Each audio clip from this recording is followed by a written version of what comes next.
Well, hello. Welcome back to another exciting edition of Coffee with Stephen. So, this week's blog is entitled Virginia Part Deux.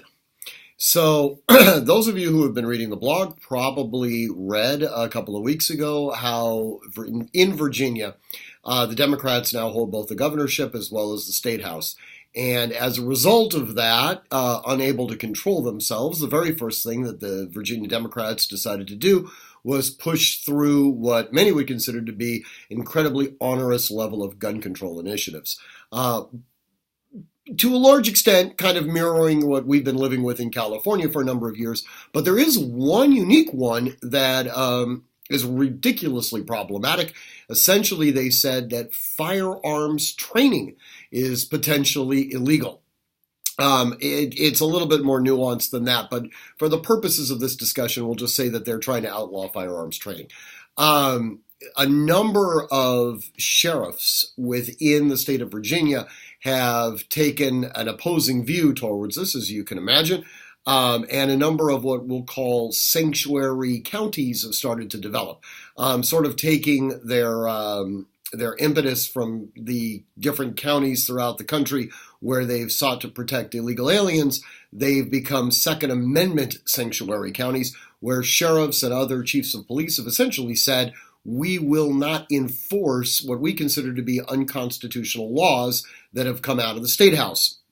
Now, one of the reasons why we elect sheriffs is literally just for this reason, to ensure that there is a check against tyrannical laws, ostensibly unconstitutional laws, coming out of the different respective state houses. Well, to most people, they would see this as, gee, maybe we've gone a little too far. But some of the Democrats have actually gone so far as to say, well, you know what? If a sheriff is not prepared to enforce the laws, constitutional or unconstitutional, that we put out, they have two options. They can either resign as a sheriff or chief of police, or alternatively, maybe we can get the governor to basically use the National Guard as a police force. Now, there's been a dubious history in the United States of the National Guard being used as a police force. Some of you are old enough to remember Kent State. There's the other probability of, having some sort of, altercations or anything like that. This also goes so far as to say that the National Guard would be willing to potentially enforce unconstitutional laws. In any event, it's massively problematic and a ratcheting up of the rhetoric that's going on. Now, having said all that, remember that the National Guard operates under what we call Title 32 of the U.S. Code. They're essentially under the command of the governor, up until the point that the President of the United States puts them under Title 10 status and nationalizes them.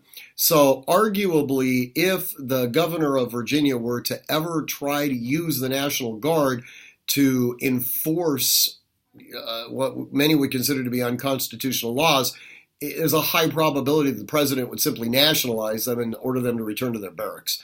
So I'm not overly concerned about it, but I am concerned about the ratcheting up. Anyways, please read the blog. It also discusses some of the issues, philosophical issues, in trying to create laws that go against what I consider to be the very foundations of human nature. And it basically the disrespect for the law that sort of generates as a result of that.